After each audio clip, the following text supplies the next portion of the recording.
আমরা ডায়াগনোসিস প্রক্রিয়া নিয়েই একটু কথা বলতে চাই। আপনি অবগত আছেন যে বাংলাদেশের ফার্মাসিউটিক্যাল ক্ষেত্রে জেনেরিক মার্কেট যদি আমরা দেখি অ্যান্টি আলসারেন্ট এর সেল সবচেয়ে বেশি। এবং আমরা জানি যে অ্যান্টি আলসারেন্ট বিভিন্ন কারণে ইউজ করা হয়। এসোমিপ্রাজোল, অমিপ্রাজোল, ল্যান্সোপ্রাজোল, রাবিপ্রাজোল, ভোনাপ্রাজোল অনেক ধরনের অ্যান্টি আলসারেন্ট মার্কেট আমাদের দেশে আছে এবং সবচেয়ে হাই সেলিং জেনেরিক হচ্ছে অ্যান্টি আলসারেন্ট। অ্যান্টি আলসারেন্ট অনেকগুলো কেসে ইউজ করা হয়, বাট একটি ইন্ডিকেশন আছে এনএসআইডি ইনডিউসড আলসার বা এনএসআইডির ক্ষেত্রে অ্যান্টি আলসারেন্ট ব্যবহার করতে হবে। আমাদের দেশে যে কোনো ধরনের হাঁটু ব্যথা বা যে কোনো ব্যথা হলে আমরা খুব সহজেই ডাইক্লোফেনাক, কিটোরিকক্সিড এগুলো কিন্তু মুড়ি মুড়কির মতো খাচ্ছি, কিটোরোলাক মুড়ি মুড়কির মতো খাচ্ছি এবং আমরা দোকান থেকে কিনে নিচ্ছি। এই যে হাঁটু ব্যথার জন্য ওষুধ খেলেই তার ব্যথাটি ভালো হয়ে যাচ্ছে, বাট আল্টিমেটলি কিন্তু তার মাংসপেশি এগুলো কিন্তু আসলে নষ্ট হয়ে যাচ্ছে আল্টিমেটলি। এই ক্ষেত্রে আসলে সচেতনতার জায়গা থেকে আপনি কিভাবে ব্যাখ্যা করবেন? ধন্যবাদ। যথার্থই বলেছেন। এটা আমরাও প্রায়ই পাই যে অনেকে ফার্মেসি থেকে নিজেরাই ওষুধ নিয়ে খেতে থাকেন চিকিৎসকের পরামর্শ ছাড়াই। এটা কিন্তু অনেক ভয়ানক একটা বিষয়। আমরা হয়তো সাময়িক সময়ে কিছু উপকার পেতে যেয়ে আমরা দীর্ঘমেয়াদী একটা ক্ষতির কারণ হয়ে দাঁড়াই।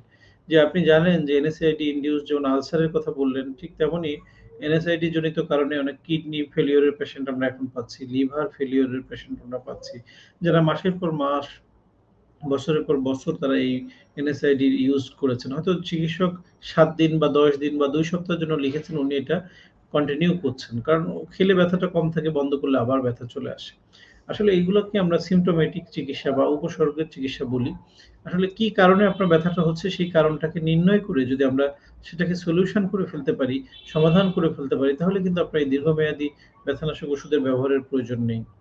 ইভেন আমরা এমন দেখতে পাই যে অনেক সময় যে ব্যথানাশক ওষুধ যে NSAID-র সাথে, সাথে অনেকে স্টেরয়েড জাতীয় কিছু ওষুধেরও ব্যবহার করেন নিজেরাই ফার্মেসি দোকানদারদের ওষুধের দোকানের যারা আ ইয়ে থাকেন তাদের পরামর্শ অনুযায়ী। সেক্ষেত্রে তাদের আরো ভিন্ন মাত্রা যোগ হয়। সাময়িকভাবে হয়তো ব্যথাটা খুব ট্রিমেন্ডাসলি কমে যায়। কিন্তু দীর্ঘ ব্যবহারের ফলে তাদের বিভিন্ন রকম আম হরমোনাল ডেফিসিয়েন্সি আমরা দেখতে পাই। কারো কুশিং সিনড্রোম ডেভেলপ করে। কারো ক্ষেত্রে আরো ডায়াবেটিস বেড়ে যায়, অস্টিওপোরোসিস এর দিকে চলে যায় বোনস গুলা দীর্ঘমেয়াদী স্টেরয়েড ব্যবহারের ফলে। তো এরকমভাবে ইমিউনোসাফিসিয়েন্সি দেখা যায়। তো আমরা আসলে এই জায়গাটায় একটা সচেতনতার কথাই বলব। যেকোনো ওষুধ চিকিৎসকের পরামর্শ ছাড়া দীর্ঘমেয়াদী খাওয়া কোনোভাবেই কাম্য নয় এবং সেটা আপনার অনেক ধরনের ক্ষতির কারণ হতে পারে। আপনার গুরুত্বপূর্ণ অঙ্গগুলোকে বিকল করে দিতে পারে। তাই দেরি না করে যেকোনো সমস্যায় আপনি একজন রেজিস্টার্ড চিকিৎসকের পরামর্শ অনুযায়ী সেটা সিঙ্গেল প্যারাসিটামল ছাড়া এবং কিছু OTC ড্রাগ আমরা বলি সেইগুলো ছাড়া অবশ্যই একজন চিকিৎসকের পরামর্শ অনুযায়ী এই ওষুধগুলা সেবন করবেন।